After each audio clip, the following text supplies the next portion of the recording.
우리 수요 예배 오신 여러분들 주님의 이름 환영합니다. 이제 기도하겠습니다. 참 신실하시고 좋으신 하나님, 우리들을 아시고 우리들의 삶을 붙잡아 주시며 은혜로 항상 함께 하시는 주님을 찬양합니다. 하나님, 오늘도 우리가 주님과 동행하길 원하고 주님께로 더 나아가길 원합니다. 하나님, 우리의 심령을 깨워주셔서 하나님의 아름다움을 보게 하여 주시고 무엇이 진짜 가치 있는 길인가 알게 하여 주시고 마음을 다해서 주님을 따르며 진리를 사모하는 마음을 가지고 살아갈 수 있도록 은혜로 함께하여 주시옵소서. 지혜와 계시형 성령님, 우리의 눈을 밝혀주셔서 하나님이 어떤 분인지, 주님이 원하시는 길이 무엇인지 명확히 알고 기쁨으로 따라갈 수 있도록 함께하여 주시옵소서. 주를 의지합니다. 예수님의 이름으로 기도합니다. 아멘. 오늘은 마태복음 주의 설교 14번째 시간인데요. 마태복음 13장 말씀을 함께 보도록 하겠습니다. 수요일마다 주의 설교 형식으로 말씀을 계속 공부하고 있는데요. 주의 설교를 듣는 장점이 있습니다. 근데 그것이 무엇이냐면, 무엇보다도 본문이 무엇을 말하는지 그 본문의 의미를 알아가는 데 가장 유익한 것 중에 하나입니다. 또 부수적인 효과가 있는데 그게 뭐냐면, 주의 설교를 듣다 보면은 자의적 해석에서 벗어납니다. 그리고 자기도 모르게 성경을 바르게 보는 자세와 시각이 서서히 길러지는 것을 볼 수 있습니다. 여러분 한번 주변에 분들을 한번 지금 보는 게 아니고요. 주변에 우리 신앙생활하는 분들을 한번 살펴보세요. 그리고 우리의 모습들을 한번 보십시오. 우리가 성경을 볼 때 어떻게 보는 경향이 있습니까? 내가 기존에 알고 있는 그런 내용이나 아니면 생각의 틀을 가지고 큐티하듯이 그냥 자기도 모르게 자동적으로 이렇게 볼 때가 있어요. 그리고 자의적 해석을 할 때가 많습니다. 근데 주의 설교는 어떻게 하는 거죠? 본문의 한 구절, 한 단어, 그것뿐만 아니라 본문에 나와 있는 저자의 생각의 흐름을 따라 가려는 그런 방법을 가지고 계속 보는 거예요. 그러다 보면 어떻게 되냐면 자신도 모르게 자의적 해석에서 벗어나게 됩니다. 그 훈련이 되기 시작해요. 그리고 성경을 바르게 보는 시각과 자세를 배우는 데 도움이 많이 됩니다. 여러분도 경험하고 계실 것 같은데요. 저도 계속해서 주의 설교를 공부하다 보니까 더 훈련이 되는 것 같습니다. 그게 뭐냐면 성경 말씀을 이렇게 볼 때 그냥 아는 말씀이기 때문에 이거지라고 생각했었는데 전에는, 지금은 그렇게 안 보고요. 이 말씀이 진짜 무슨 의미지? 자동적으로 그렇게 되더라고요. 이게 진짜 그 말씀인가? 하고 둘러보게 되더라고요. 이런 유익이 있기 때문에 여러분께서 진리를 사모하는 마음, 하나님 말씀을 사모하는 마음으로 계속해서 열심을 내고서 참석하시기 바랍니다.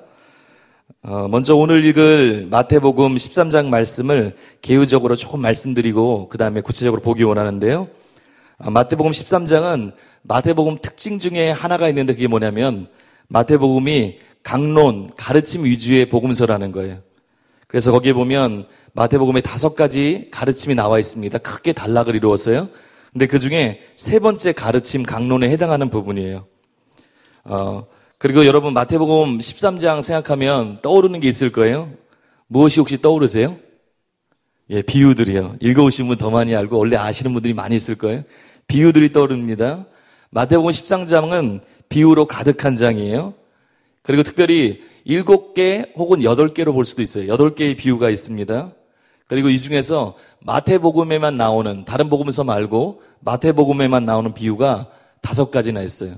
이거는 정말 특별한 겁니다. 그런데 여러분과 제가 마태복음 13장을 읽어가실 때 꼭 기억해야 될 것이 하나 있습니다. 그게 뭐냐면 마태복음 13장은 독립적인 것이 아니라는 거예요. 비유가 있기 때문에 이게 무슨 내용인가 하고 그것만 볼 수 있어요. 그래도 거기서 중요한 것들을 많이 발견합니다. 그런데 저자의 생각의 흐름이 중요하다고 그랬잖아요. 마태복음 13장은 독립적으로 있는 부분이 아니에요. 그래서 앞과 뒤와 연결해서 보는 것이 중요합니다. 한번 따라해 보세요. 마태복음 13장은 독립적인 내용의 장이 아닙니다. 어떻게 연결되냐면요. 마태복음 5장부터 9장까지 예수님께서 하나님의 나라에 대해서 가르침과 능력 행함을 통해서 보여주시고 선포하셨습니다. 그리고 10장에 보면 제자들의 반응과 헌신을 통해서 하나님 나라가 선포되고 확장되어야 함을 말씀해 주셨어요. 그리고 11장, 12장에서 이런 예수님의 하나님 나라 선포에 대해서 유대인들의 다양한 반응이 나옵니다. 여러분 조금 기억나시죠? 처음 듣는 것처럼 표정 지시면 안 됩니다. 계속 그렇게 나오고 있었어요. 그 유대인들의 다양한 반응이 나와요. 여러분과 제가 생각하기에는 예수님께서 오셔서 권세 있는 말씀을 증거해 주세요. 그리고 놀라운 역사들이 일어납니다. 그럼 어떤 일이 있을 것 같아요? 폭발적인 지지와 따름이 있었을 것 같아요. 그런데 저희가 계속해서 보았지만 마태복음 11장, 12장에 보면 소수의 제자들을 제외하고 바리새인들, 서기관들뿐만 아니라 대부분의 유대인들, 고울들이 어떤 반응을 보였습니까? 기적이 일어났을 때는 반응하지만 전체적인 흐름을 봤을 때 부정적인 반응을 보여요. 이해할 수 없는 거예요. 그래서 마태가 이제 13장에서 왜 그들이 그런 부정적인 반응을 보였는가? 무엇이 문제인가? 그리고 예수님께서 전하신 하나님 나라의 특징이 어떤 것인지 연결해서 설명하고 있습니다. 그래서 제가 좀 전에 설명한 것처럼 마태복음 13장은 그냥 독립적인 비유장이 아니고 이렇게 연결된 저자의 흐름 가운데 있는 거예요. 그런 시각을 가지고 마태복음 13장을 이제 구체적으로 보기 원하는데요. 먼저 1절부터 9절 그리고 18절에서 23절을 읽겠습니다. 제가 처음 이렇게 말씀드려요. 1절부터 9절하고 탁 띄고 18절에서 23절 읽을 겁니다. 좀 이상할 거예요. 중간에 뭐가 빠졌습니다. 왜 그러냐면 씨 뿌리는 비유에 대해서 나오는데 그 내용이 나오고요. 뒤에 해석이 나와요. 해설이요. 예수님이 가르쳐 주신 이게 의의입니다. 그런데 그 중간에 비유의 목적에 대해서 다른 내용이 딱 나옵니다.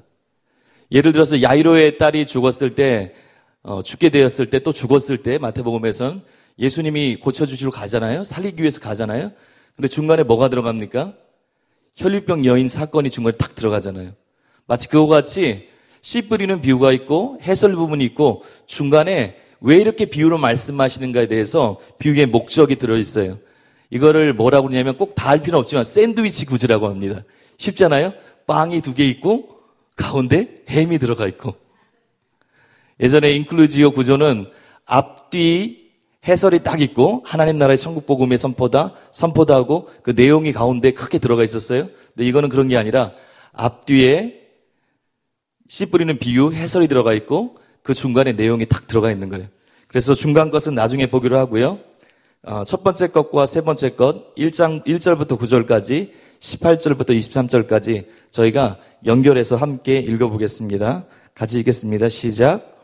그날 예수께서 집에서 나가사 바닷가에 앉으심에 큰 무리가 그에게로 모여들거늘 예수께서 배에 올라가 앉으시고 온 무리는 해변에 서 있더니 예수께서 비유로 여러 가지를 그들에게 말씀하여 이르시되 씨를 뿌리는 자가 뿌리러 나가서 뿌릴새 더러는 길가에 떨어짐에 새들이 와서 먹어버렸고 더러는 흙이 얕은 돌밭에 떨어짐에 흙이 깊지 아니하므로 곧 싹이 나오나 해가 돋은 후에 타서 뿌리가 없으므로 말랐고 더러는 가시떨기 위에 떨어짐에 가시가 자라서 기운을 막았고 더러는 좋은 땅에 떨어짐에 어떤 것은 100배 어떤 것은 60배 어떤 것은 30배의 결실을 하였느니라. 귀 있는 자는 들으라 하시니라. 그런즉 씨 뿌리는 비유를 들으라. 아무나 천국 말씀을 듣고 깨닫지 못할 때는 악한 자가 와서 그 마음에 뿌려진 것을 빼앗나니 이는 곧 길가에 뿌려진 자요 돌밭에 뿌려졌다는 것은 말씀을 듣고 즉시 기쁨으로 받되 그 속에 뿌리가 없어 잠시 견디다가 말씀으로 말미암아 환난이나 박해가 일어날 때에는 곧 넘어지는 자요 가시떨기에 뿌려졌다는 것은 말씀을 들으나 세상의 염려와 재물의 유혹에 말씀이 막혀 결실하지 못하는 자요 좋은 땅에 뿌려졌다는 것은 말씀을 듣고 깨닫는 자니 결실하여 어떤 것은 100배 아멘. 예, 제목은 이미 말씀드렸어요. 씨 뿌리는 자의 비유 그렇게 정했습니다. 이 비유는 마태복음 13장에 있는 8가지 비유 중에 첫 번째 나오는 비유예요. 1절에서 2절 보니까 그날 예수께서 집에서 나가사 바닷가에 앉으심에 이렇게 시작돼요. 그날이 어떤 날일까요? 12장 전체 보면 예수님께서 핍박을 많이 당하세요. 치유해 주시고 귀신을 쫓아내 주시고 온갖 역사를 다 하나님 나라의 실제로 보여주는데도 귀신의 왕 바알세불을 힘입어서 저런다. 그리고 또 다른 표적을 보여달라. 이러면서 계속 적대 행위를 합니다. 그리고 맨 끝부분에 어떤 일이 있어요? 베드로와 안드레의 집에 들어가셨어요. 가서 말씀을 가르치고 있는데 누가 찾아옵니까? 예수님의 모친과 동생들이 예수님을 찾아와요. 다른 복음서에 보면 뭐라고 나왔어요? 이유가요? 예수님이 미쳤다 그러는 거예요. 소문을 듣고 모친과 동생들이 이해해줘야 되는데 거꾸로 미쳤다고 데리러 옵니다. 가족들조차도 예수님께 바르게 반응하지 않았던 그때예요. 그때 이 말씀이 이어지는 겁니다. 예수님께서 그 집에서 나오셨어요. 예수님이 그때 뭐라고 하셨어요? 누가 진짜 내 가족이냐? 혈육이 아니고 하나님의 뜻대로 하는 자가 진짜 영적 가족이다. 그렇게 말씀하시고 나서 밖으로 나오셨습니다. 그리고 해변에 나가서 수많은 무리들 앞에서 이 비유의 말씀을 전하는 거예요. 잘하는 말씀이니까요. 3절부터 8절까지 보니까 뿌리는 자가 씨를 뿌리는데 네 곳에 떨어집니다. 어디죠? 길가, 흙이 얕은 돌밭, 가시떨기 위, 좋은 땅에 떨어져요. 그리고 오직 결실은 좋은 땅에서만 맺습니다. 우리가 잘 아는 거예요. 팔레스타인에 가면 저는 아직 못 가봤어요. 언젠가 한번 가보려고 하는데 갔던 분들 책이나 또 설교 같은 걸 많이 들었어요. 거기 가니까 예전에 강 목사님도 한번 그렇게 말씀하신 것 같은데 본인이 팔레스타인에 갔더니 밭이 있는데 물론 잘 꾸며진 밭도 있대요. 그런데 우리랑 조금 다르다는 거예요. 우리는 구획이 딱 있고 다 기경돼 있고 보통 뿌리면 되는데 물론 종류 따라서 뿌린 방법이 좀 다르지만 팔레스타인에 가면 밭들 중에 이런 밭들이 꽤 있다는 거예요. 그게 뭐냐면 실제 잘 좋은 땅이 이렇게 있어요. 그런데 그 옆에 뭐가 있어요? 돌짝밭이 이렇게 있는 게 돌이. 땅이 우리랑 좀 다르기 때문에 아니 흙이 조금 있고 속이 돌이 있는데 안 좋은 땅이 있어요. 그리고 그 옆에 조금 가면 뭐가 있습니까? 양들하고 사람들이 다녔던 그래서 길이 된 거예요. 밟으니까 어떻게 됩니까? 딱딱해지잖아요. 그 길이 나 있어요. 그리고 그 옆에는 또 뭐가 있어요? 가시떨기가 이렇게 있어요. 이스라엘 사람들이 이걸 들으면 이해가 딱 가는 거예요. 그때 이런 상황에서 농부가 어떻게 씨를 뿌립니까? 좋은 땅에 가서 골라서 이렇게 시간이 많이 걸릴 수 있잖아요. 어떻게 합니까? 흙 뿌린다고 그러잖아요. 쭉쭉 뿌리는 거예요. 그래, 좋은 땅에 떨어지겠지. 그래서 뿌립니다. 그렇게 뿌리는 거예요. 그러면 곳곳에 떨어지게 되는 거예요. 상황이 조금 이해되시죠? 주님께서는 9절에 예수님께서 그러셨어요. 귀 있는 자는 들을지어다. 이 말을 알아듣는 예수님께 전하시는 그 의미에 대해서 마음을 열고 따르기 원하는 그 사람은 이것을 들을지어다. 그러면서 10절에서 17절까지는 비유의 목적이 나와 있습니다. 그것은 조금 이따 설명하고요. 그것을 지금 생략하고 씨 뿌리는 비유에 대해서 제자들이 그 의미를 물어봅니다. 그때 예수님께서 이렇게 설명해요. 첫 번째 어떤 땅이 있다고 그랬어요? 길가가 있습니다. 딱딱한 길가이기 때문에 씨가 떨어져도 조금도 들어가지 못하고 결국 새들이 와서 먹어버려요. 근데 19절에 보니까 이런 땅에 대해서 뭐라고 나와 있어요? 천국 말씀을 듣고 깨닫지 못할 때 어떤 땅이에요? 길가가 어떤 거예요? 천국 말씀이 복음이 전파되는데도 전혀 깨닫지 못하는 거예요. 반응하지 않는 거예요. 그때 새가 옵니다. 악한 자 사단이 와서 그 뿌려진 천국 복음의 씨앗을 빼앗아 간다고 그랬어요. 전혀 반응하지 못하는 마음, 사람에 대해서 길가라고 표현하고 있어요. 우리의 주변에도 있습니다. 그렇죠? 복음을 아무리 전하는데도 반응하지 않아요. 책을 갖다 주고 했는데도 전혀 꿈쩍하지 않는 사람 같은 모습이 있어요. 또 둘째로 흙이 얕은 돌밭 같은 마음이 있어요. 이곳에 씨가 뿌려집니다. 흙이 깊지 않아서 뿌리를 못 내리기 때문에 곧 싹이 난다 할지라도 해가 돋은 후에 말라져 버려요. 이 마음에 대해서 어떻게 말씀하세요? 20절, 21절 보니까 말씀을 듣고 즉시 기쁨으로 받되 그 속에 뿌리가 없어 잠시 견디다가 말씀으로 말미암아 환난과 박해가 일어날 때 곧 넘어지는 자 이렇게 말씀하고 있어요. 말씀을 들을 때 반응합니다. 전한 자도 기뻤을 것 같아요. 기쁨으로 받는 것 같아요. 그런데 그리고 나서 말씀을 듣고 기적을 볼 때에는 무리들이 그랬잖아요. 막 따라가요. 막 뭔가 있을 것 같을 때는 막 반응하고 좋아서 따라갑니다. 그런데 어떤 게 없어요? 그 말씀에 대해서 순종할 대가를 치룰 그런 마음이 없는 거예요. 그런 준비가 되어 있지 않는 거예요. 그래서 뿌리를 내리지 못하고 조금 있다 보니까 말씀을 듣고 행하는 데 있어서 핍박이 옵니다. 어려움이 오는 거예요. 그런데 넘어지기 시작해요. 그리고 죄에 빠져 배반한다는 뜻입니다. 그렇게 되기 시작합니다. 역시 열매를 맺지 못하는 거예요. 이런 사람도 수도 없이 많습니다. 근데 세 번째 부류가 어떤 거예요? 가시떨기에 있는 땅이에요. 싹이 납니다. 그리고 자라기까지 해요. 그런데 가시의 기운이 막혀서 결실하지 못한다고 나와 있어요. 그리고 성경이 이런 사람에 대해서 뭐라고 말씀합니까? 천국 복음은 듣기도 하고 반응하지만 결국 세상의 염려와 재물의 유혹에 말씀이 막혀서 결실하지 못한다는 거예요. 뿌리도 내려요. 반응도 하는 것 같아요. 어느 정도. 그런데 아버지의 뜻대로 행하려는 그런 굳은 결심이 없는 거예요. 그래서 어떤 일이 있습니까? 세상의 염려가 찾아와요. 재물의 유혹이 와요. 이것과 함께 가는 거예요. 누가 예수님의 가족이라고 그랬어요? 누가 진짜 제자라고 그랬어요? 천국에 들어갈 자? 하나님 아버지의 뜻대로 행하는 자예요. 그것은 뭐냐면 다른 거에 대해서 돌아서야 되는 거예요. 그런데 이 사람은 어떻게 합니까? 진리의 말씀을 들어요. 반응도 해요. 참석도 해요. 잘하는 것 같아요. 그런데 아직 여전히 뭐가 있습니까? 세상의 염려와 재물의 유혹이 함께 가는 거예요. 여러분, 세상의 염려가 어떤 거예요? 마태복음 6장에 보니까 하나님의 나라와 그 일을 구하고 사는 삶이 있어요. 내세에 대해서 생각하는 그런 삶이 있습니다. 그런데 그거와 반대되는 거예요. 거기 나온 것처럼 목숨을 위하여 무엇을 먹을까? 몸을 위하여 무엇을 입을까? 거기에 관심이 많이 집중되는 거예요. 그래서 마음이 나눠진 거예요. 염려라는 단어 제가 예전에 설명한 것 같은데요. 두 가지로 연결돼 있어요. 마음이란 단어와 기억나실 거예요. 갈라진다는 단어, 그것이 합쳐진 게 염려입니다. 하나님께, 하나님 나라에 집중해야 되는데 마음이 세상 것, 자기 어떤 다른 관심 때문에 나누어진 거예요. 그럴 때 결실하지 못한다고 그랬어요. 또 재물의 유혹이 있습니다. 하나님의 나라보다 어떻게 하면 잘 먹지? 어떻게 하면 더 재물을 얻을까? 나를 위해서 쌓아둘까? 거기에 몰두하는 마음이 있어요. 성경이 뭐라고 말씀하셨어요? 산상수훈에서 하나님과 재물을 겸하여 섬길 수 없느니라.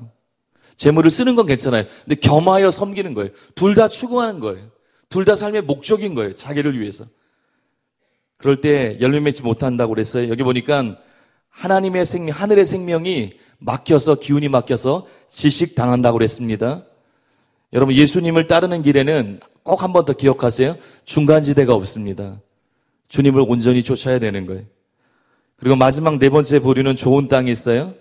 우리가 알듯이 씨가 떨어졌을 때 100배, 60배, 30배로 결실을 맺습니다. 근데 여기 보니까 좋은 땅이 되는 이유가 딱 한 가지 나와요. 23절에 뭐라고 나와 있죠, 여기요? 어떤 사람이에요? 말씀을 듣고 깨닫는 자. 듣는 거에 그치는 게 아니라 깨닫는 거예요. 좋은 땅은 말씀을 듣고 그 말씀을 깨달아서, 즉 심령에 수용해서 뿌리를 맺고 순종하는 삶을 사는 자예요. 좀 전에 예수님 표현으로 하면 아버지의 뜻대로 행하는 자예요. 그런 자만 열매를 맺습니다. 그냥 열매를 맺는 것이 아니고 여기 있는 것처럼 풍부한 결실을 맺기 시작해요. 여러분, 저희가 첫 번째 비유 잘하는 것을 봤어요. 근데 이 비유의 초점이 어디에 있습니까? 결실을 위해 전달되는 메시지에 있는 게 아니고 그 메시지를 받는 사람의 중심에 있어요. 그리고 여러분과 제가 보듯이 정확한 비유를 알 수 없지만 네 종류의 사람이 나옵니다. 비율은 정확히 알 수는 없어요. 그리고 열매 맺는 사람이 한 종류밖에 없어요. 예수님 따르는 길이 여전히 넓은 문, 넓은 길이 아닌 거예요. 좁은 문, 좁은 길이라고 말씀해주고 있어요. 그리고 또 이것이 마태복음 11장, 12장에 나오는 바리새인과 서기관을 비롯해서 그 시대의 수많은 사람들이 소수의 제자들 외에는 예수님이 전한 복음에 대해서 반응하지 않았어요. 배척했습니다. 그 이유를 설명해 주는 거예요. 11장, 12장에서 많은 사람이 배척했지 그 이유가 무엇인 줄 아느냐? 듣기는 듣는다. 때로는 반응하는 것처럼 보이기도 한다. 근데 그 중심의 마음이 좋은 밭이 아니기 때문이다. 더 많은 사람이 올바르지 않은 마음이기 때문이다. 그걸 설명해 주고 계세요. 그러면서 동시에 하나님 나라의 복음을 전하는 제자들을 격려하고 계세요. 너희가 복음을 전할 것이다. 너희가 나의 능력을 보여줄 것이다. 그때 많은 사람들이 사실은 반응하지 않을 것이다.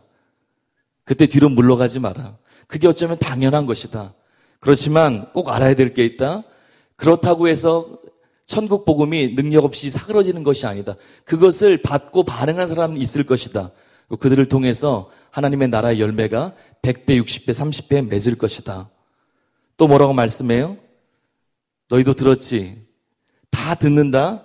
그리고 그것을 처음에 반응하는 세 부류의 종류의 마음이 있다. 길가를 제외해서. 그러나 끝까지 아버지의 뜻을 행하기 위해서 충성된 마음을 갖고 있는 사람, 그 사람만 분명히 결실할 것이다. 너희가 어떻게 따르고 있느냐? 지금 잘 따르고 있느냐? 끝까지 충성된 마음으로 아버지의 뜻대로 따를 때만 열매 맺을 수 있을 것이다. 너희도. 그렇게 도전하고 있는 거예요. 여러분, 우리도 마찬가지입니다. 다른 사람들을 보면서 이 시대의 명목상의 신자나 때로 성경과 다른 목회자들을 보면서 낙심하시면 안 돼요. 그런 현상이 어쩌면 당연한 겁니다. 여러분과 제가 믿음의 길을 끝까지 지켜야 되는 거예요. 제가 여러분께 질문 드려요. 여러분 어떤 땅이세요? 그냥 비유만 듣고 끝나면 안 되잖아요. 어떤 땅이세요? 어떤 땅을 담고 계세요? 산상수훈에서 예수님께서 천국 문을 여는 첫 번째 문이 무엇이죠? 심령이 가난한 자였어요. 그거 극빈한 가난을 얘기한다고 그때 말씀드렸습니다. 여러분과 저에게 주님 원하시는 마음이 무엇이에요? 하나님 아버지를 향해 열린 마음, 가난한 마음이 필요한 거예요. 계속해서 말씀드리는 것처럼 진리를 진짜 사모하고 하나님의 뜻을 행하려고 하고 끝까지 주님을 따르려고 하는, 그리고 무리들처럼 자신을 위해서 뭔가 막 보여질 때 반응하는 그런 것 말고, 그렇게 예수님을 이용하는 거 말고 예수님을 알아보고 그분을 위해서 함께 사는 그런 우리의 마음이 되어야 될 줄 믿습니다. 그리고 혹시 우리들의 마음 가운데 전보다 지금 좀 괜찮아 보이지만 전보다 점점 딱딱해지고 있다면 이 비유를 통해서 한번 집에 가서 묵상해 보세요. 나한테는 혹시 어떤 문제가 있나? 내 마음이 딱딱해지는 이유가 어디에 있는가? 그리고 돌이켜서 회개함으로 심령이 기경되는 그런 일이 있길 바랍니다. 이제 두 번째 단락으로 보겠습니다. 두 번째 단락은 아까 좀 전에 얘기했던 것처럼 가운데 비워놨던 곳이에요. 마태복음 13장 전체를 바르게 보고 이해할 수 있는 열쇠가 되는 부분입니다. 10절에서 17절 하고요. 또 이게 마태복음 13장 길기 때문에 34절에서 35절도 비슷한 기능을 하고 있어요. 그래서 10절에서 17절, 34절에서 35절 그 말씀을 함께 우리 천천히 읽겠습니다. 시작. 제자들이 예수께 나와 이르되 어찌하여 그들에게 비유로 말씀하시나이까? 대답하여 이르시되 천국의 비밀을 아는 것이 있는 자는 받아 넉넉하게 되되 그 있는 것도 빼앗기리라. 그러므로 내가 그들에게 비유로 말하는 것은 그들이 보아도 보지 못하며 들어도 듣지 못하며 깨닫지 못함이니라. 이사야의 예언이 그들에게 이루어졌으니 일러스되 너희가 듣기는 들어도 깨닫지 못할 것이요 보기는 보아도 알지 못하리라. 이 백성들의 마음이 완악하여져서 그 귀는 듣기에 둔하고 눈은 감았으니 이는 눈으로 보고 귀로 듣고 마음으로 깨달아 돌이켜 내게 고침을 받을까 두려워함이라 하였느니라. 그러나 너희 눈은 봄으로 너희 귀는 들음으로 복이 있도다. 내가 진실로 너희에게 이르노니 많은 선지자와 의인이 너희가 보는 것들을 보고자 하여 보지 못하였고 너희가 듣는 것들을 듣고자 하여도 듣지 못하였느니라. 예수께서 이 모든 것을 무리에게 비유로 말씀하시고 비유가 아니면 아무것도 말씀하지 아니하셨으니 이는 선지자를 통하여 말씀하신 바 내가 입을 열어 비유로 말하고 창세부터 감추인 것들을 드러내리라 함을 이루려 하십니다. 예, 거기까지입니다. 제목을 저는 하나님 나라의 비유의 목적으로 정했어요. 이 부분이 마태복음 13장 전체를 씨 뿌리는 비유 해설뿐만 아니라 전체를 이해하는데 키와 같은 역할을 합니다. 이 부분이 어디 나와 있냐면 씨 뿌리는 비유와 좋은 씨와 가라지 비유에 대한 해설에 예수님의 해설의 앞에 위치하고 있어요. 그리고 이 뒷부분에 나오는 부분과 연관성이 있다고 제가 말씀드렸습니다. 근데 10절에 보니까 예수님께서 비유로 말씀하시니까 제자들이 나와서 질문해요. 주님 왜 비유로 말씀하십니까? 왜 다르게 설명하시면 되는데 갑자기 비유로 말씀하십니까? 11절에서 이렇게 대답하십니다. 천국의 비밀을 아는 것이 너희에게는 허락되었으나 그들에게는 아니 되었나니. 뭐라고 말씀하시는 거예요? 한마디로 비유의 말씀을 전하는 이유는 비유로 천국의 비밀에 대한 것인데 제자들에게는 허락되었다는 거예요. 그렇지만 예수님을 반대하는 바리새인과 서기관들 또 돌짝밭처럼 예수님께서 행하시는 기적에 대해서 반응하지만 중심으로 주님을 따르지 않는 사람들, 그래서 결국 예수님을 십자가에 매달게 할 때 선동했던 무리들, 그들에겐 감추어 있다는 거예요. 감추어지기 위해서 비유로 전한다는 거예요. 그게 비유의 목적입니다. 그러면서 여기 보니까 비밀이라고 나와 있어요. 천국의 비밀. 비밀이라고 말씀하고 있어요. 이 비밀이란 말은요, 복음서에서 이곳밖에 나오지 않아요. 병행구에 있는 복음서에도 물론 나옵니다. 그런데 비밀이란 말이 여기밖에 나오지 않습니다. 사도 바울은 비밀이란 말을 많이 썼어요. 어떤 것에 썼습니까? 하나님이 눈을 열어주셔야지 알 수 있는 계시에 썼어요. 계시란 뜻. 하나님이 눈을 열어주셔야 알 수 있는 그런 것. 마태복음 11장 25절에서 27절에 나와 있는 계시와 뜻을 같이 봐도 상관없습니다. 우리 25절부터 27절 잘 아시지만 우리 함께 읽겠습니다. 시작. 그때 예수께서 대답하여 이르시되 천지의 주제이신 아버지여 이것을 지혜롭고 슬기 있는 자들에게는 숨기시고 어린아이들에게는 나타내심을 감사하나이다. 옳소이다. 이렇게 된 것이 아버지의 뜻이니이다. 내 아버지께서 모든 것을 내게 주셨으니 아버지 외에는 아들을 아는 자가 없고 아들과 또 아들의 소원대로 계시를 받은 자 외에는 아버지를 아는 자가 없느니라. 비밀이 계시와 같다고 그랬어요. 주님이 열어줘야 알 수 있는 거예요. 예수님이 비유로 말씀하셨습니다. 여러분, 비유가 뭐예요? 어떤 사물이나 현상을 그와 비슷한 성질을 가진 사물과 현상을 빌어서 설명하는 거예요. 하나님 나라에 대한 거라면 하나님 나라를 이해하기 위해서 듣는 사람들, 청중들이 익히 잘 알고 있는 어떤 사물이나 일들, 아까 씨 뿌리는 것처럼 현상을 설명함을 통해서 그것을 이해하기 좋게 하는 거예요. 제가 지금 뭐라고 설명하고 있어요?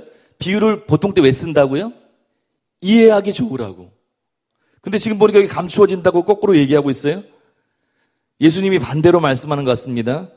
그런데 자세히 살펴보면 모든 사람이 잘못 알아들으라고 이해하지 못하도록 예수님이 비유로 말씀하시는 것이 아니에요. 도리어 천국의 비밀을 쉽게 명확히 잘 설명하기 위해서 비유를 설명하고 있습니다. 그런데 예외가 있어요. 천국에 대해서 배타적으로 반응하는 자들 있잖아요. 좀 전에 설명했던 그런 사람들에게는 이 비유가 감추어집니다. 왜 감추어집니까? 설명 자체는 비유로 이해할 수 있도록 어떤 말을 하는데 예수님이 무엇을 빼버려요, 거기다가? 이 비유의 뜻이 무엇인지 제자들에겐 설명하잖아요. 제자들이 물었을 때. 근데 무리들은 그것을 듣지 못합니다. 반대하는 사람들은 그 해설을 듣지 못해요. 그래서 비유가 더 잘 설명하기 위해서 증거되는 것이지만 실제적으로 제자들이 아니라 듣는 다른 사람들, 반대했던 자들에게는 천국의 비밀이 감추어지는 거예요. 이렇게 함으로써 12절에 보니까 무릇 있는 자는 받아 넉넉하게 되되 없는 자는 그 있는 것도 빼앗기리라. 제자들에게 주님 말씀하세요. 그리고 해설해 주십니다. 비유의 해설까지 다 말씀해 주세요. 그 말씀을 듣고 따르려고 하는 제자들, 하나님 말씀, 천국 복음을 듣고 지금 아버지의 뜻대로 살려는 그분들에게는, 그 제자들에게 어떤 일이 있어요? 그 비유와 해설을 들으면서 천국 비밀을 더 점점 알기 시작해요.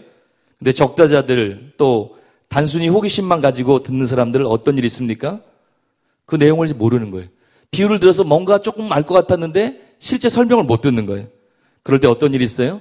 19절에 있는 것처럼 그런 일이 일어나요. 아까 19절 제가 읽어드리겠습니다.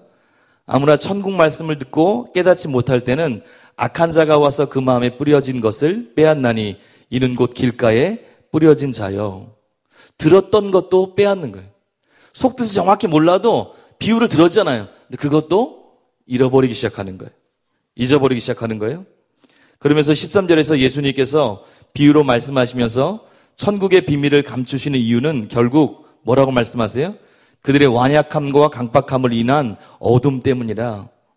우리 13절 한번 읽어보겠습니다. 시작. 그러므로 내가 그들에게 비유로 말하는 것은 그들이 보아도 보지 못하며 들어도 듣지 못하며 그들이 어두워서 그렇다. 그러면서 14절과 15절에서 그들의 모습이 깨닫지 못하는 영적으로 어두운 그들의 모습이 이사야서 6장 9절에서 10절 말씀을 성취하는 것이라고 말씀하고 있어요. 이사야의 예언이 그들에게 이루어졌나니 일러스되 너희가 듣기는 들어도 깨닫지 못할 것이요 보기는 보아도 알지 못하리라. 이 백성들의 마음이 완악해져서 그 귀는 듣기에 둔하고 눈은 감았으니 이는 눈으로 보고 귀로 듣고 마음으로 깨달아 돌이켜 내게 고침을 받을까 두려워함이라 하였느니라. 여러분 보세요. 지금까지 이게 성취 인용구라고 그랬잖아요.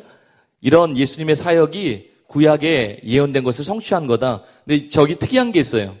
지금까지는 누가 그걸 해설했습니까? 마태가 해설했어요. 그렇죠? 지금까지 근데 지금 이건 누가 말씀하고 있어요? 예수님이 직접 말씀하고 있어요. 마태가 설명한 게 아니고요. 예수님이 그 당시에 직접 말씀하신 거예요. 예수님께서 직접 그들의 모습이 구약의 구절을 성취한 거라고 그렇게 말씀하세요. 그런데 실제로 이사야서 6장 9절에서 10절을 보면 내용이 똑같지만 조금 뭔가 다르게 느껴집니다.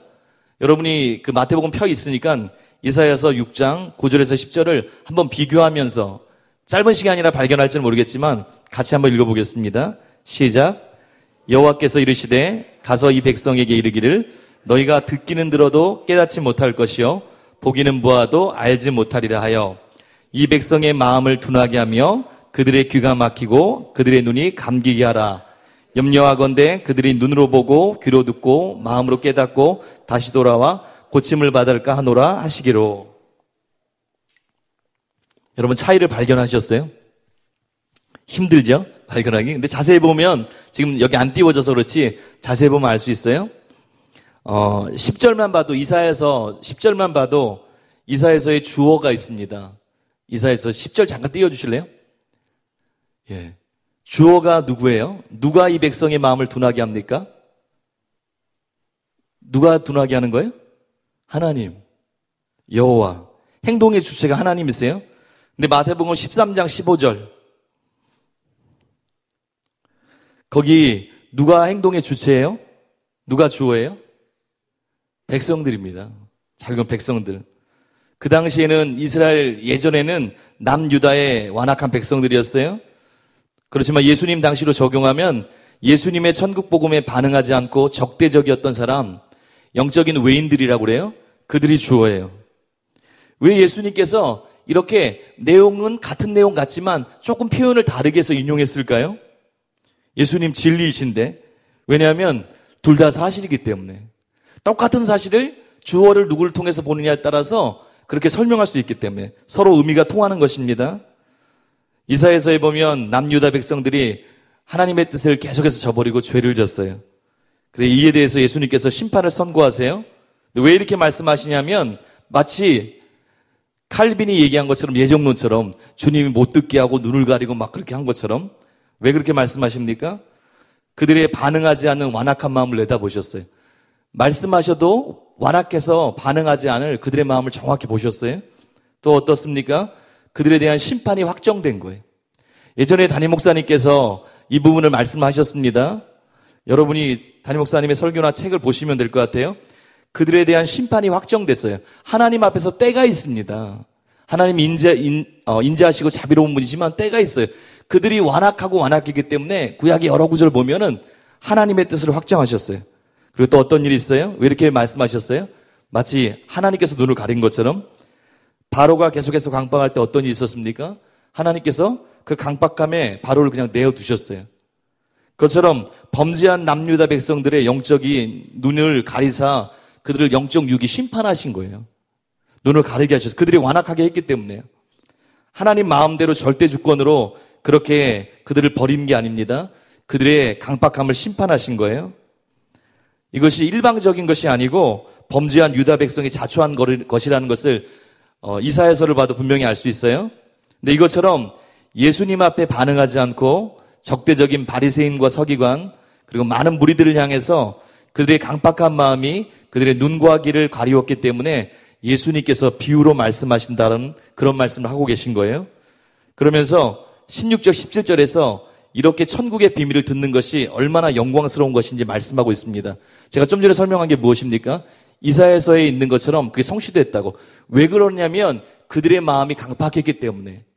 너희들이 왜 비유로 주님 말씀하시냐면, 그래서 못 듣게 하시냐면 너희들의 마음이 이미 하나님 앞에서 완고하고 천국 복음을 전할 때, 예수님 전할 때 이미 교만하고 완악했기 때문에, 듣지 않기로 마음을 닫았기 때문에 그 심판의 결과로 그렇게 하신다고 말씀하시는 거예요.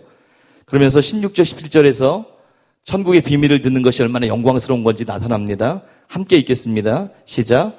그러나 너희 눈은 봄으로 너희 귀는 들음으로 복이 있도다. 내가 진실로 너희에게 이르노니 많은 선지자와 의인이 너희가 보는 것들을 보고자 하여도 보지 못하였고 너희가 듣는 것들을 듣고자 하여도 듣지 못하였느니라. 여기 보면 천국의 비밀이 나옵니다. 비유들을 보면 그 비밀의 특징들이 나와 있어요. 비밀이 어떤 걸까요? 하나님 나라가 어떻게 성장하는가, 그게 나와 있어요.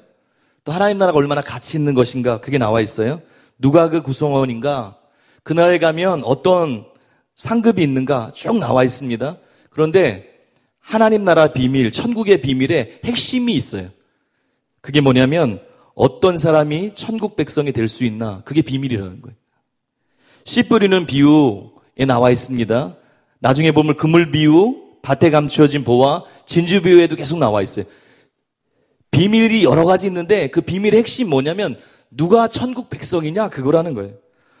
그 나라에 들어가기 위해서 하나님은 무엇을 요구하는가, 누가 합당한 백성인가, 그것을 아는 것이 핵심이라는 것입니다. 여러분, 우리가 큰믿음교회에서 구원론을 배워요. 그게 얼마나 중요한지 몰라요. 지금 바른 복음을 배우고 있습니다. 그게 비밀 중에 비밀인 거예요. 구원론 하니까 기본적인 거라고 생각하잖아요. 근데 여기에 비추어 보면 그게 비밀 중에 비밀인 거예요. 어떤 사람이 하나님의 백성이 될 것인가, 어떤 사람이 결국 끝까지 승리해서 천국 백성이 될 것인가. 바른 복음을 주일날 듣습니다. 진짜 다이아몬드 같은 진리입니다. 여러분과 제가 무슨 희한한 천국 비밀에서 천국에 어떤 일이 있고 뭐가 있고 천사들은 어떻게 생겼고, 그게 다 중요한 게 아니고요. 하나님이 어떤 분인지, 그리고 주님의 기준은 무엇인지, 복음이 무엇인지, 진리가 무엇인지, 구원론이 무엇인지, 그것을 아는 것이 굉장히 중요합니다. 또 다른 하나가 무엇이에요? 계시라고 그랬어요. 비밀이라고 그랬어요. 우리의 머리로 알 수 없는 거예요. 왜 다른 사람에게 감추어졌습니까? 마음을 강팍해 했기 때문에, 지혜롭고 슬기 있다고 생각했기 때문에. 진짜 중요한 게 무엇입니까? 하나님의 은혜가 임해야 되는 거예요. 그래서 가장 지혜로운 사람은 자신이 잘났다고 하는 게 아니에요. 하나님의 지혜, 하나님의 진리의 빛이 임하지 않으면, 계시가 임하지 않으면 깨달을 수 없다는 걸 아는 거예요. 그래서 주님 앞에서 가난한 마음, 겸손한 마음을 가지고 주님 앞에 나아가는 거예요. 주님, 내가 더 알기 원합니다. 주님의 은혜가 내 삶에 필요합니다.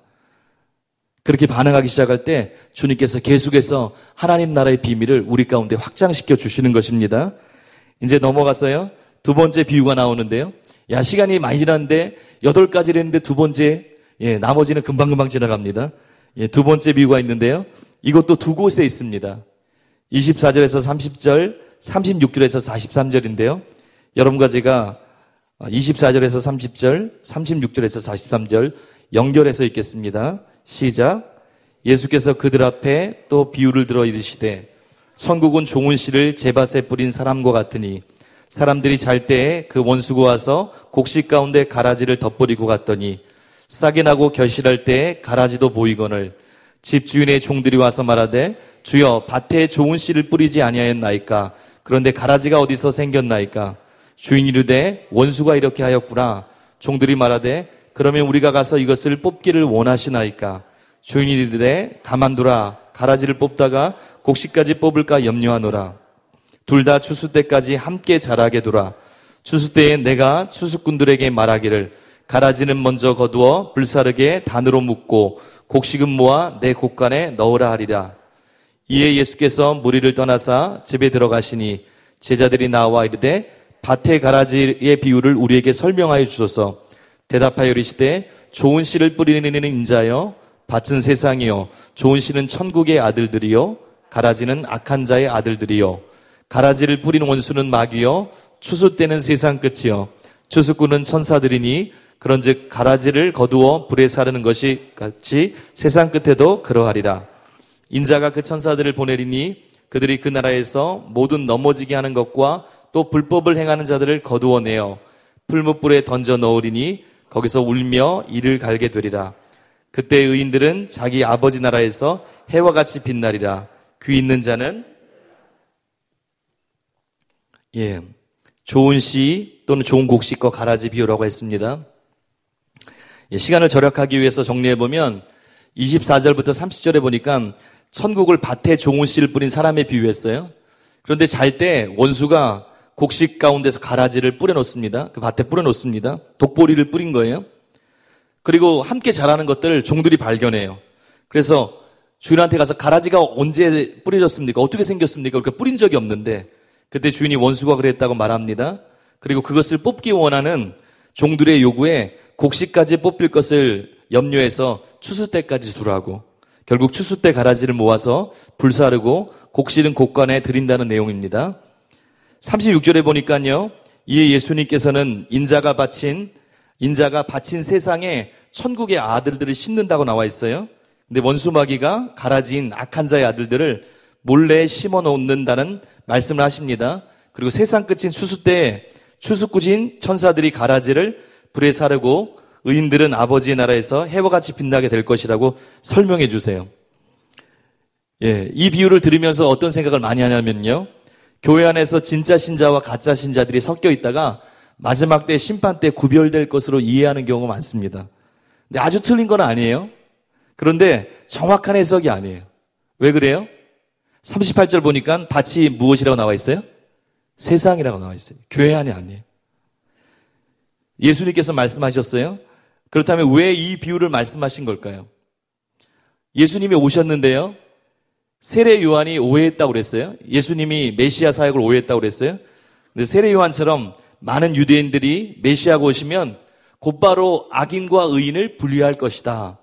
그리고 악인들을 태우고 의인들만을 가지고 천국을 이룰 것이라고 생각했어요. 근데 주님 말씀하신 거예요.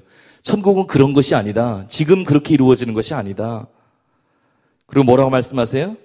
예수님이 오시고 그분을 통해 천국의 도래가 선포되고 선포된 후에도 여전히 세상에는 천국의 아들들과 악한 자의 아들들이 그대로 있을 것이다. 그렇게 말씀하시는 거예요. 언제까지요? 마지막 심판 때까지요.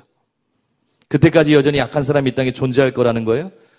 그렇기 때문에 예수님을 따르는 제자들에게 가장 필요한 것이 무엇입니까? 자기의 생각을 내려놓고 예수님의 뜻을 이해하고요, 믿음 안에서 인내하는 거예요. 당장 무슨 일이 다 뒤집어지는 게 아니라는 거예요. 예수님이 와서 이 땅에 주님의 나라를 선포해서 실제 임했지만 이 땅에는 여전히 심판 때까지 악인들이 존재한다는 거예요. 그래서 너희들이 그날이 있음을 기억하라. 아무리 악인들이 있지만 거기에 모든 신경을 다 빼앗기지 말고 믿음으로 인내하면서 하나님이 부르는 그날까지 너희 경주를 완주해야 된다. 그렇게 말씀하시는 거예요. 여기 보니까 특별한 게 있어요. 인내를 강조하는 거예요. 특별히 종들이 가라지를 뽑자고 합니다. 여러분 한번 생각해 보세요. 농사 접어오신 분들 혹시 계시면 아실 거잖아요. 그게 밀이든 다른 거든 거기에 가라지가 나요. 그럼 어떻게 해야 됩니까? 피를 뽑아줘야 되잖아요. 그래야 수확이 늘지 않습니까? 지금 제자들이 엉뚱한 얘기를 하고 있는 게 아니에요. 가라지가 있으면 뽑아야지요. 근데 주님 뭐라고 말씀하세요? 뽑지 말라고 말씀하세요. 이 땅의 경제적인, 실제적인 방법하고 반대로 얘기하는 것 같으세요? 왜 그렇습니까? 여기 나와 있는 것처럼 주님의 관심의 첫 번째가 전체 수확량이 아닌 거예요. 곡식 하나하나의 안전을 더 소중하게 여기는 거예요. 천국의 아들이 손상을 입지 않도록 그것에 더 주의하시는 거예요. 실제 가라지가 어떻게 됩니까? 여기 밀이 있으면 독보리라고 그러잖아요. 뿌리를 밑에서 이렇게 엉킨다고 그래요.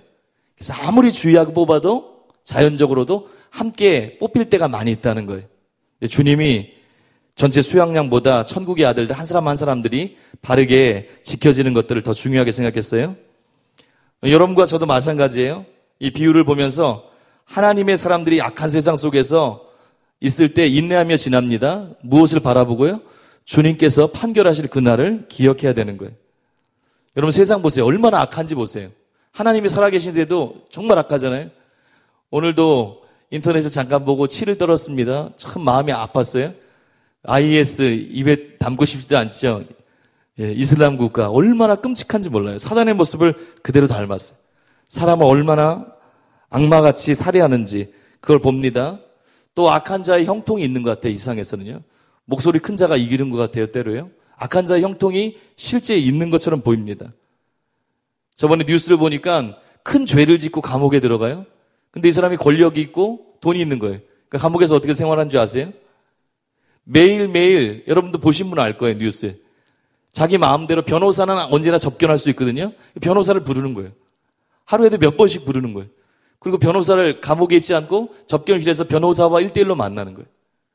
그리고 거기서 어떤 일을 합니까? 쉬면서 회사를 갖고 있으면 불이하게 돈을 모아서 회사를 했으면 결제하고 있는 거기서. 감옥에 가 있지만 여전히 자기가 갖고 있는 권력과 돈을 가지고 거기서 형통함을 누리는 것 같아요. 불의한 세상이 굉장히 많습니다. 불의한 것들이. 근데 주님 뭐라고 그러세요? 나를 바라봐라. 그게 끝이 아니다. 내 나라가, 나의 질서가, 나의 복음이 이 땅에 전해졌다. 그리고 계속해서 더 전해질 것이다. 그렇다고 한순간에 모든 것이 끝나지는 않는다. 너희가 나를 바라봐라. 인내함으로 내게 나오라. 내가 판결할 날이 있을 것이다. 주님 그렇게 말씀하세요. 여러분 주위에도 여러 가지 어려움이 있습니까? 주님 바라보세요. 주님 앞에 여러분과 제가 설 날이 반드시 있습니다. 갈라디아서 6장 7절에서 9절에서 사도 바울이 이렇게 권면합니다. 우리 함께 읽겠습니다. 스스로 속이지 말라. 하나님은 업신여김을 받지 아니하시나니 사람이 무엇으로 심든지 그대로 거두리라. 자기의 육체를 위하여 심는 자는 육체로부터 썩어질 것을 거두고 성령을 위하여 심는 자는 성령으로부터 영생을 거두리라. 우리가 선을 행하되 낙심하지 말지니 포기하지 아니하면 때가 이름에 거두리라. 주의 설교할 때가 목이 가장 말라요. 그래서 물을 많이 먹습니다. 두 번째 비유까지 했는데요. 3분의 2 이상 끝났습니다. 예, 세 번째, 네 번째 비유를 묶어서 이제 짧은 거기 때문에요. 같이 하겠습니다. 31절부터 33절입니다. 예, 우리 같이 읽겠습니다. 시작. 또 비유를 들어 이르시되 천국은 마치 사람이 자기 밭에 갖다 심은 겨자씨 한 알 같으니 이는 모든 씨보다 작은 것이로되 자란 후에는 풀보다 커서 나무가 되매 공중의 새들이 와서 그 가지에 깃들이느니라. 또 비유로 말씀하시되 천국은 마치 여자가 가루 서말 속에 갖다 넣어 전부 부풀게 한 누룩과 같으니라. 천국은 마치 그렇게 되어 있어요. 천국의 속성에 대해서 나와 있습니다. 겨자씨와 누룩 비유예요. 천국을 겨자씨와 여자가 가루 서말 속에 넣은 누룩에 비유했어요. 여러분 겨자씨 잘 아시죠? 보셨을 분도 있을 거예요. 저도 선물 받은 적이 있는데 그것도 선물하더라고요. 그렇게 작지는 않더라고요. 가장 작은 씨는 아니에요. 근데 겨자씨는 나무가 아닙니다. 사실 풀입니다. 풀. 1년생 풀이에요. 네, 1년생 풀인데 나무와 같이 자라는 거예요. 보통 한 철 동안 1m에서 3m까지도 자란다는 거예요. 한 철에. 굉장히 막 자라는 거예요. 쑥쑥 자라는 거예요. 또 누룩은 어떻습니까? 이게 한 말이라고 번역된 사토는 13리터예요. 그러니까 서말은 한 어느 정도 되는 거예요? 39리터, 39kg 정도. 적은 양이 아니에요. 밀가루 39kg 정도의 9리터에 달하는 곳에 누룩을 넣었어요. 그게 무슨 영향을 줄 것 같나? 보이지도 않아요. 섞였기 때문에. 근데 어떤 일이 있어요? 장정 100명 이상이 충분히 먹을 수 있는 빵을 부풀게 하는 거예요. 천국이 그와 같을 것이다. 천국 복음이 선포될 것이다. 사람들이 거기에 반응할 것이다. 주님의 나라가 임하고 너희들이 복음을 전하고 반응하고 성령께서 함께 하시고 그것이 처음 볼 때는 겨자씨같이 시작은 아무것도 아닐 것이다. 여러분과 저로 따지면 너희가 가정에서 예수 믿는 거 혼자 믿는 거 그게 아주 아무것도 아닌 시작 같은 사방으로 둘러싸여 있는 것 같이 아무것도 아닌 것처럼 보일 때가 있을 것이다. 근데 그게 다 끝이 아니다. 천국은 생명력이 있다. 보이지 않지만 놀라운 영향력이 있다. 능력이 있다. 그래서 그것이 놀라운 결과를 낳는다. 역사적으로 보십시오. 예수님께서 큰 제국에 태어나지 않았어요. 이스라엘 조그마잖아요. 진짜 조그만 땅 아닙니까? 거기에 태어나셨어요. 예수님이 어디에서 사역하셨어요? 그런 땅에 태어났으면 적어도 예루살렘에서 사역하셔야죠. 비천한 땅 갈릴리에서 사역하셨어요. 그 중심으로 사역하셨어요. 세상의 관점으로 보면 어리석어 보여요. 어떻게 이 땅을 진동시키겠다는 건가? 그렇게 작은 나라, 작은 도시에서 아무 영향이 없는 것 같은데. 근데 어떤 일이 있습니까? 한 세대가 지나가기 전에서 가장 강대국인 로마 전역에 다 퍼져버렸어요. 얼마 지나지 않아서 로마를 다 흔들어 버렸어요. 있을 수 없는 것처럼 보였어요. 지금 어쩌습니까? 이스라엘에서 한국까지가 얼마나 멀어요. 말도 안 통하고 전혀 다른 거예요. 근데 여러분과 제가 지금 예배를 드리고 있어요. 복음이 전해진 거예요. 천국의 생명이 전해진 거예요. 하나님이 여러분과 좀 함께 합니까? 그거 놀라운 거예요. 복음은 하나님의 능력인 거예요. 복음의 역사, 성령의 역사는 놀라운 거예요. 이게 천국의 능력이고 생명력입니다. 여러분과 그걸 제가 붙잡을 때 그리고 그것을 믿음으로 알고 담임 목사 설교 말씀하신 것처럼 하나님이 전능한 하나님, 복음이 하나님의 능력인 걸 진짜 알고 믿고 나갈 때 아무것도 아닌 것 같지만 세상이 진동되게 될 것입니다. 계속해서 44절에서 46절인데요. 다섯 번째, 여섯 번째 비유가 같이 들어 있겠습니다. 44절, 46절입니다. 시작. 천국은 마치 밭에 감추인 보와 같으니 기뻐하며 돌아가서 자기의 소유를 다 팔아 그 밭을 샀느니라. 또 천국은 마치 좋은 진주를 구하는 장사와 같으니 가서 자기의 소유를 다 팔아 그 진주를 사느니라. 밭에 감추인 보화와 값진 진주 비유, 유명한 비유입니다. 밭을 가는 사람이 밭을 가다가 보물을 발견하죠. 너무 기뻐서 소유를 다 팔아서 그 밭을 샀어요. 진주 장사가 진주를 구하러 다니다가 생전 처음 보는 진짜 값진 진주를 발견했습니다. 자기가 가진 걸 다 팔아버렸어요. 진주를 많이 갖고 있었으면 그 진주도 다 팔았을 거예요. 그래서 그걸 샀다는 거예요.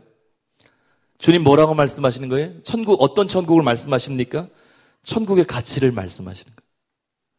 예수 믿는 것, 쉽게 말해서 주님의 백성 된 것, 많은 핍박이 있고 어려움이 있고 세상에서 우리가 마음대로 살 수 없고 제약이 있고 비난을 받을지 모르지만 핍박이 있지만 천국 백성 된 것, 네가 내게 속한 것, 그게 얼마나 놀라운 가치가 있는지 너는 아느냐? 주님 말씀하신 거, 그걸 봐야 된다. 또 뭘 말씀하세요? 그것을 소유하기 위해서 방법이 하나밖에 없다. 내가 가진 모든 것을 다 팔아야 된다. 이게 가장 중요한 거예요. 제가 그랬잖아요. 천국의 비밀 중에 가장 중요한 게 누가 하나님의 나라를 소유할 수 있느냐. 좀 전에 얘기했어요. 그 가치를 볼 수 있는 사람이어야 되는 거예요. 알아들어야죠. 반응할 수 있어야 되죠. 여러분 가치를 보고 계세요? 세상이 더 커 보입니까? 마음을 돌이켜야 돼요. 다른 하나는 다 팔아야 된다고 그랬어요. 따라해보세요. 천국은 정찰제가 아닙니다. 정찰제 아시죠? 뭐 예를 들어서 컵 하면 이거 5,000원 하면 5,000원인 거예요. 5,000원은 더 되겠지만 좋은 거 주시는 것 같은데 5,000원 하면 5,000원 딱 정찰된 거예요. 정찰제면 어떤 일이 있습니까? 돈 많은 사람도 5,000원만 내면 살 수 있어요. 가난한 사람도 5,000원 내야 살 수 있어요. 천국은 정찰대가 아니에요. 뭐죠? 다 팔아요. 다. 더 많이 가진 사람도 다 팔아야 돼요. 없는 사람도 다 팔아야 돼요. 재산뿐 아니에요. 친구, 가족, 인간관계, 내게 속한 모든 것, 생명까지, 내 자신까지도 부인해야 얻을 수 있는 거예요. 그게 다 파는 거예요. 그래야 얻을 수 있어요. 주님이 가혹한 것 같아요. 근데 주님 이 길밖에 없다고 그래요. 여러분 주님을 위해서 다 파셨습니까? 아니면 천국을 소유할 수 없어요. 목사님 제 삶 가운데 하나님이 임재하시는 걸 많이 느낄 수 없습니다. 다 팔아야 되는 거예요. 쉽게 얘기해서 이렇게 표현할 수 있어요. 소유권을 이전해야 되는 거예요. 왜 주님이 이렇게 말씀하십니까? 천국은 어떤 나라죠? 하나님이 왕 되신 나라예요. 천국은 어떤 겁니까? 하나님의 통치예요. 성령 안에서 의와 평온과 희락, 주님과의 동행, 주님을 닮는 것, 성령을 통해서 내가 변화되는 것, 그 복음의 능력을 실제 경험하는 것, 그게 이루어지기 위해서 어떤 일이 있어야 됩니까? 하나님이, 예수님이 왕으로 나를 통치하셔야 된대요. 하나님이 왕이 되기 위해서 나한테 일어나야 될 일이 무엇입니까? 내가 그분께 속해야 되는 거예요. 내 삶의 모든 영역에 하나님이 나를 다스리기 위해서는 내 삶의 모든 영역이 하나님께 소유권 이전이 돼야 되는 거예요. 그분을 나의 실제 왕으로 인정하고 실제 왕이 돼야 되는 거예요. 이게 비밀입니다. 이게 천국의 비밀인 거예요. 그래야 주님이 우리를 다스리는 거예요. 너희는 먼저 그의 나라와 그의 의를 구하라. 망할 것 같아요. 세상 악한 사람이 있어요. 내 마음대로 모든 것을 다 취해도 먹고 살까 말까인데 괜찮을까 말까인데 내가 주님을 위해서 그의 나라를 위해서 내 거를 다 내려놓는다고요? 멍청한 일 같아요. 근데 그게 아니에요. 그리하면 이 모든 것을 너희에게 더할 것이다. 너희가 하나님 아버지 나라에서 해와 같이 빛날 것이다. 주님 말씀하세요. 그래야 주님이 다스릴 수 있는 거예요. 여러분 이건 희생이 아닙니다. 희생은 맞지만 영원한 천국의 가치를 볼 때 이것은 가치 없는 희생이 아닙니다. 이것은 최고의 선택인 것입니다. 여러분 눈을 여세요. 그래야 천국을 소유할 수 있습니다. 여러분 이것을 알고 기쁨으로 내려놓고 청지기가 돼서 주님을 의지할 때 우리 삶의 모든 영역에 주님의 실제 다스림이 있게 될 것입니다. 네, 일곱 번째 비유인데요. 45절부터 50절입니다. 우리 같이 읽겠습니다. 47절부터 50입니다. 시작. 또 천국은 마치 바다에 치고 각종 물고기를 모는 그물과 같으니 그물에 가득함에 물가로 끌어내고 앉아서 좋은 것은 그물에 담고 못된 것은 내버려느니라. 세상 끝에도 이러하리라. 천사들이 와서 의인 중에서 악인을 갈라내어 풀무불에 던져 넣으리니 거기서 울며 이를 갈리라. 그물 비유예요. 비슷하죠? 곡식과 가라지 비유 비슷하지 않습니까? 거의 똑같습니다. 근데 차이점이 있다면 조금 차이점이 있을 수도 있어요. 거의 똑같은 거예요. 지금 어부가 저인망 그물이라고 그러잖아요. 밑에 무거운 게 있어서 싹 끄는 거. 그물을 가지고 지금 고기를 잡는 장면이 있어요. 그 그물에 고기들이 지금 올라왔어요. 나중에 고기를 고릅니다. 어떻게 해석할 수 있어요? 곡식과 가라지 비유에서는 배경이 어딥니까? 세상이에요. 여기는 지금 어떻게 합니까? 주님 손에 잡힌, 어부 손에 잡힌, 그렇게 볼 수 있어요. 교회 안에 들어왔다고도 볼 수 있어요. 들어왔어요. 주님께 반응해서 그 속에 들어온 것처럼 보일 수 있어요. 근데 어떤 일이 있습니까? 공동체 간에 들어왔는데 좋은 물고기가 있고 나쁜 물고기가 있어요. 주님 원하는 기준에 맞는 물고기가 있고 잡히고 반응해서 함께 끌려 올라왔는데도 불구하고 합당하지 않은 물고기가 있어요. 주님 뭐라고 말씀하세요? 마지막 날 심판 날에 끝에 의인 중에서 악인을 갈라낼 것이다. 똑같이 신앙생활하느냐? 적용한다면 똑같이 신앙생활하는 것 같이 똑같이 모태신앙으로 또 중간에 예수 믿고 계속 교회 다니는 것 같이 다 똑같은 게 아니다. 다만 아버지의 뜻대로 행하는 자라야 들어가리라. 여전히 존재하는 겁니다. 그날이 올 것입니다. 그래서 여러분이 다른 사람이 어떻게 하는 거 비교할 필요가 없는 거예요. 천국의 비밀, 하나님의 뜻을 알았다면 천만인이 다르게 살아도 여러분과 제가 우리들이 진리 안에서 주님 바라보면서 끝까지 이 길을 가시기 바랍니다. 이제 95% 마쳤고요. 51절부터 52절 마지막 비유 한번 보겠습니다. 51절 52절 시작. 이 모든 것을 깨달았느냐 하시니 대답하되 그러하오이다. 예수께서 이르시되 그러므로 천국의 제자된 서기관마다 마치 새 것과 옛 것을 그 곳간에서 내오는 집주인과 같으니라. 집주인 비유라고 정했는데요. 좀 전의 비유와 좀 성격이 좀 다를 수 있어요. 예수님께서 제자들에게 물으세요. 이것들을 깨달았느냐? 너희는 비유만 듣지 않고 그걸 다 들었지. 그 내용도. 너희들은 마음을 열고 있지. 이것을 깨달았느냐? 천국의 비밀을. 그러면서 뭐라고 말씀하세요? 천국의 제자된 서기관마다 마치 새 것과 옛 것을 그 곳간에서 내오는 집주인과 같다. 여기 서기관이 누굽니까? 이스라엘에 있었던 전문적으로 유대교 율법을 가르치는 서기관이 아니에요. 천국의 제자된 서기관이에요. 누구지요? 예수님의 제자들이에요. 예수님의 제자들한테 뭐라고 말씀하세요? 새 것과 옛 것을 그 곳간에서 내오는 집주인과 같다. 너희가 누군지 아느냐? 옛 것은 무엇입니까? 구약의 말씀일 거예요. 율법, 예언된 말씀 또. 새 것이 무엇이에요? 지금 예수님으로부터 배웠던 말씀이에요. 근데 너희가 천국의 서기관이냐? 그럼 어떻게 해야 된다고요? 너희만 알고 있으면 안 된다는 거예요. 꼭꼭 나는 됐어. 나는 알았어. 가만히 이제 됐어. 나는 잘 지켜야지. 그게 아니라는 거예요. 어떻게 하는 사람입니까? 그 곳간에서 내오는 집주인이에요. 필요에 따라서 나눠주는 거예요. 하나님 나라의 비밀에 대해서 제자가 어떻게 됩니까? 간직하는 것에 그치는 것이 아니라 다른 사람들에게 알리고 선포해야 될 사명이 있다는 거예요. 여러분 이게 우리의 사명입니다. 진리를 알았습니까? 그러면 전해야 되는 거예요. 나만 알고 버틴다고 그게 되는 게 아니에요. 전해야 됩니다. 바울 사도가 어떻게 했습니까? 나는 복음의 비친 자다. 나는 복음의 비밀을 알았다. 나는 주님이 나를 생명을 주셨다. 나는 핍박자였는데 포행자였는데 주님 나를 건져주실 뿐만 아니라 나에게 복음의 진리를 알게 하셨다. 바울이 뭐라고 그래? 나는 복음의 비친 자다. 전하지 않으면 부득불 내게 화가 있을 것이로다. 여러분 마찬가지예요. 주위에 핍박이 있습니까? 진리를 아는데 주변에 있는 사람들이 뭐 이상한 소리를 하면서 이단이다 뭐라 하면서 핍박합니까? 여러분과 제가 해야 될 사명이 있어요. 위축되는 게 아니에요. 진리를 알았습니까? 지혜로움 필요합니다. 그렇지만 주님의 뜻이 무엇인 줄 알고 이 제자들처럼 우리가 알고 있는 이 진리를 선포해야 되는 거예요.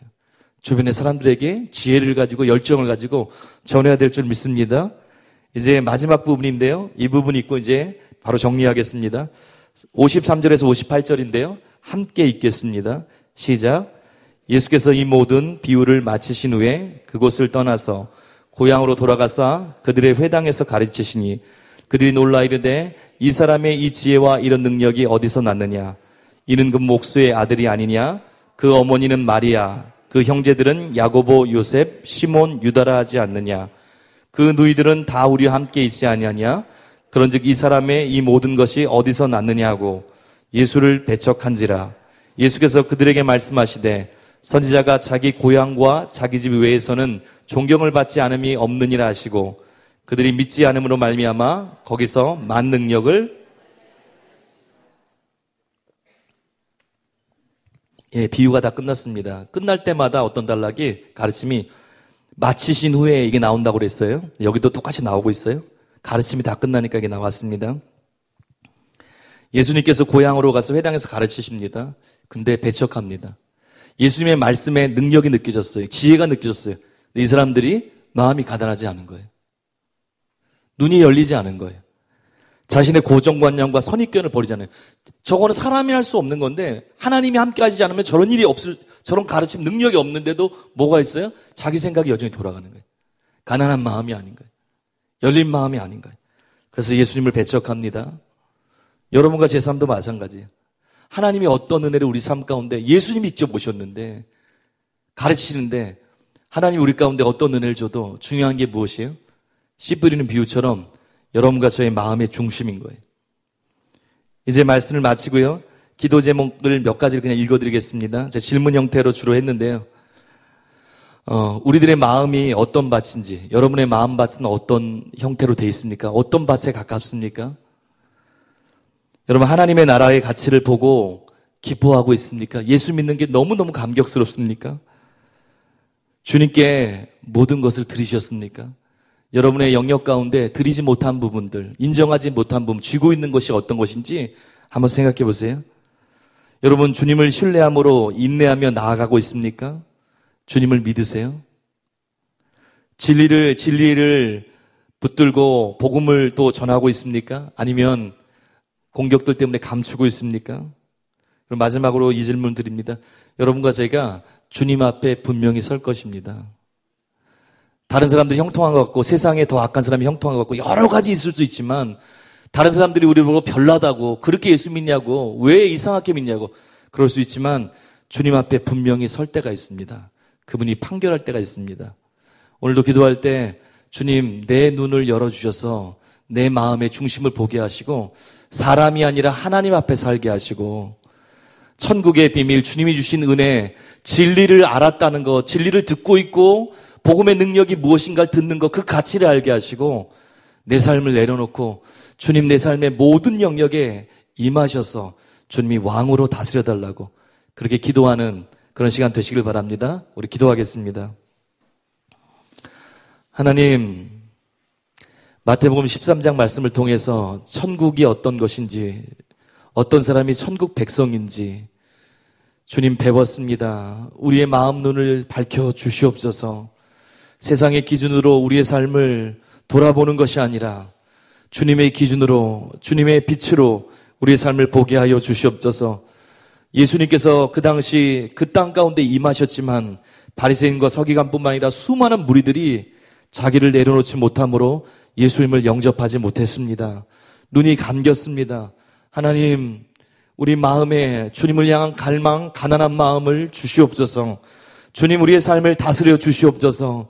하나님 무엇이 중요한지 보게 하시고 진리를 아는 것에 그치는 게 아니라 이것을 전하는 자로 복음의 빚진 자로 살게 하여 주시옵소서. 주님 언젠가 주님 앞에 설 것입니다.